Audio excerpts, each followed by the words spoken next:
So the purpose of this video is to discuss functions, what they look like, how they work, and then we'll actually do some example problems using numbers and variables. So let's go ahead and get started with an example function. Here I have written on the board f of x equals 5x minus 1. So to break down what's being communicated to us, especially if you've not seen this before, is we want to pay attention to two items in particular. The first of which is this letter that's inside of our parentheses. This is what we would call our variable. So it's the same way in algebra when you saw a variable where you either solved for this value or you replaced a variable with a number. Same thing is happening here. So in the case of a function, whatever is inside the parentheses in terms of a variable, letter or character, is what you should be looking for in your expression on the other side of the equal sign. So in this expression, 5x minus 1, I know that my special variable, if you will, is this x. These two are related. I was told to look for x, and there's my x. And in fact, anytime you change this variable to a value, to a number, the same number should be showing up in your expression.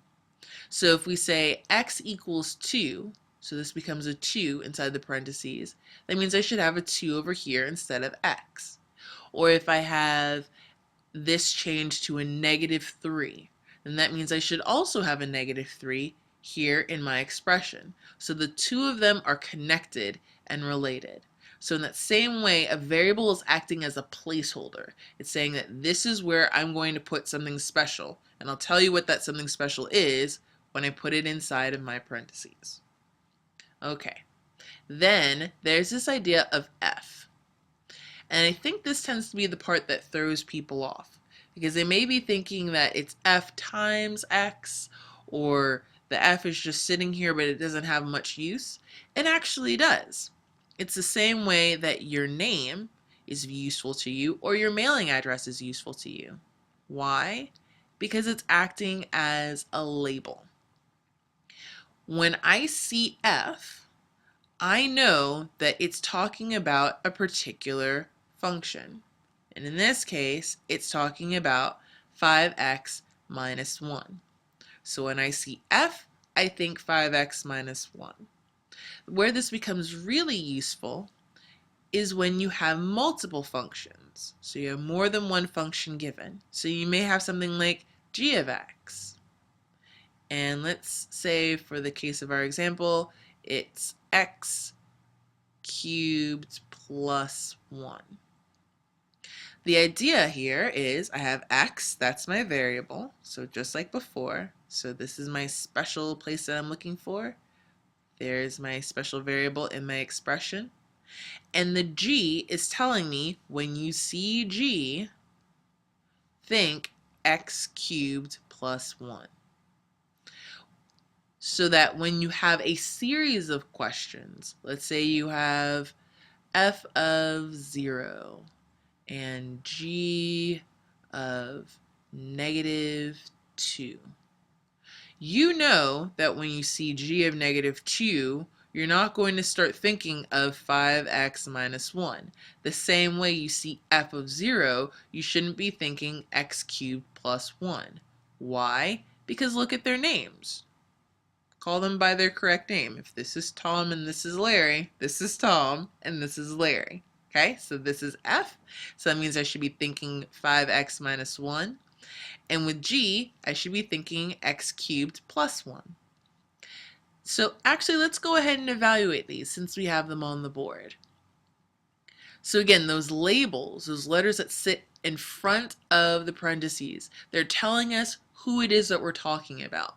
They're saying that this is here and this is here. So let's look at f of 0 to get ourselves started. 0 is replacing the x that was once there.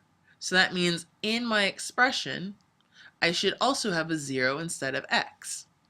So instead of writing 5x minus 1, I should look and realize I need to replace that x with a 0 because there's a 0 sitting there where the x used to be.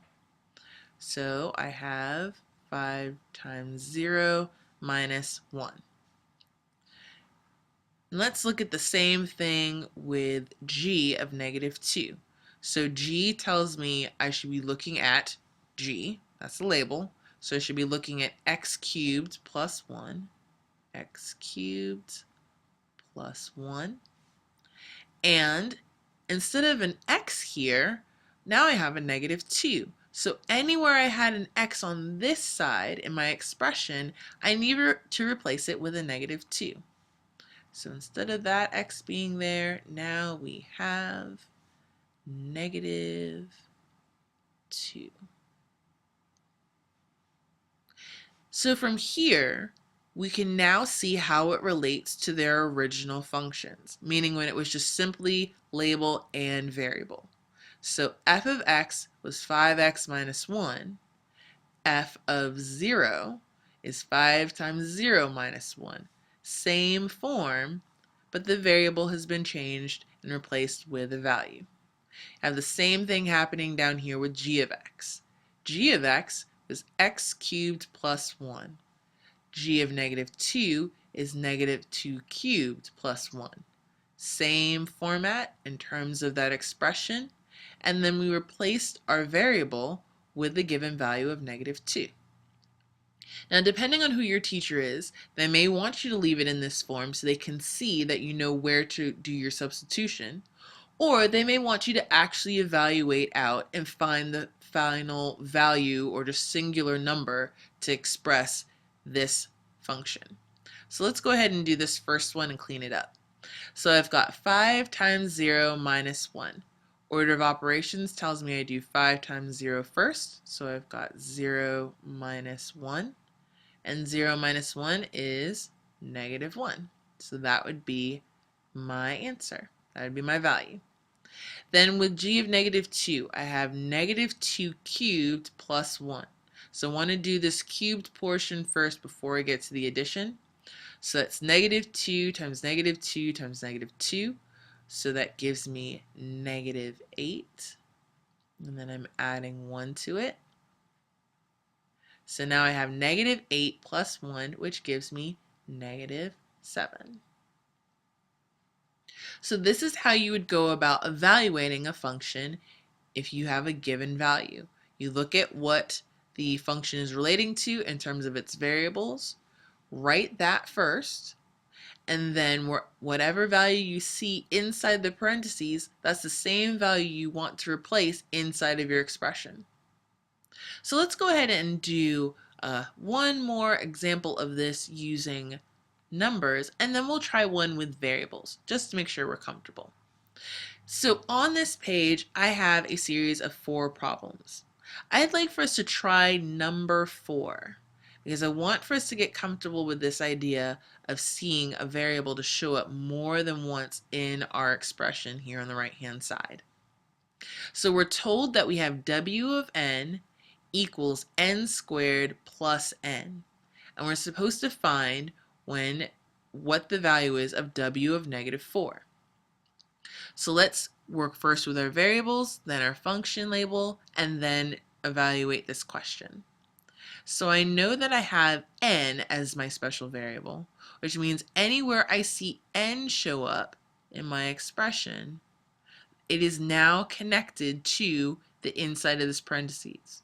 So that means if I have a 3 here in my parentheses, I should have a 3 in place of this n and a 3 in place of this n.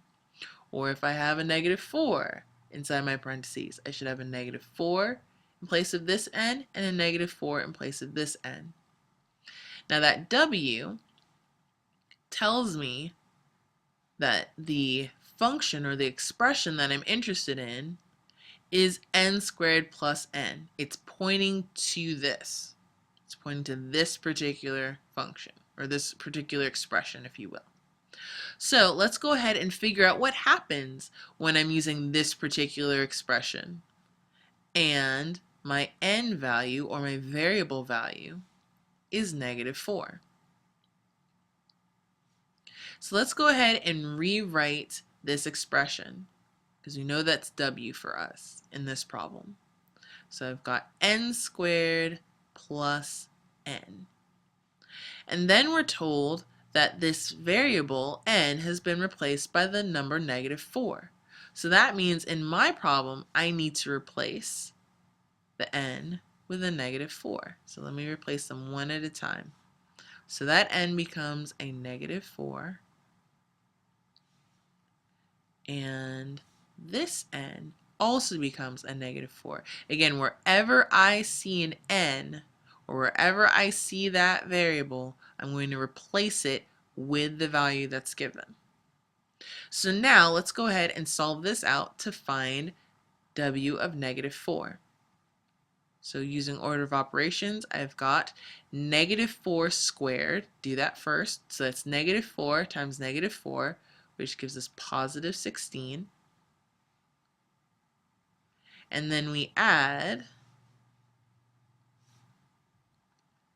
-4 to it. And then 16 plus -4 gives us 12. And that is our final value. Now in this case of multiple choice, we would go with answer C. So again, we went through, we saw that w was relating to this particular expression. We saw that -4 was saying wherever you saw an n, because that's what was here originally, wherever you saw an n, you need to replace it with a -4. In the case of the problems on this page, there are multiple functions that are using w as its label. Thankfully, we're isolating each one, so I don't have to worry about thinking, okay, they want w of n, so I should look at this w. They wanted you to focus on just this particular function right here. Then last but certainly not least, let's consider what happens when you end up replacing this single variable with another variable or a variable expression. It's still the same exact thing in terms of replacement. It's just going to look a little bit different because now you're replacing a variable with another variable. So for example, let's take a look at number 4. So here I have p of n equals n squared plus 3n, and we need to find p of -n. So let's break this down. I've got n as my special variable, shows up here in my expression and here. Then I know that this label is p, so that means when I see p, I should be thinking n squared plus 3n. So now, when I look at what they want for us to do, they want for us to replace n with a -n, which means every place I had an n originally, I need to now replace it with -n. And p tells me I'm interested in n squared plus 3n. So let's go ahead and write this out and do some substituting. So I've got n squared plus 3n. That's what it is originally, is p of n. But then I need to replace each n with a -n. So I'm going to go here, I'm going to erase that n and replace it with a -n. So that's what it told us to do. So I'm going to replace that. And I'm also going to replace the other n as well. And if you're doing this for the first time, I would recommend using some different color pens or something to help you to differentiate between when you have your original and when you substituted. So now I have -n squared plus 3 times -n. Let's do a little bit of algebra to see how we can rewrite this. So I have -n times -n, which gives me positive n squared. And then I have 3 times -n, which gives me -3n.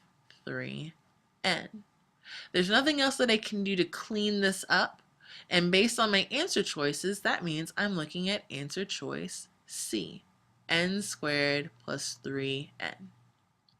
So again, the idea is to look at your special variable inside your parentheses, look at the function you're calling up, and from there, make your changes.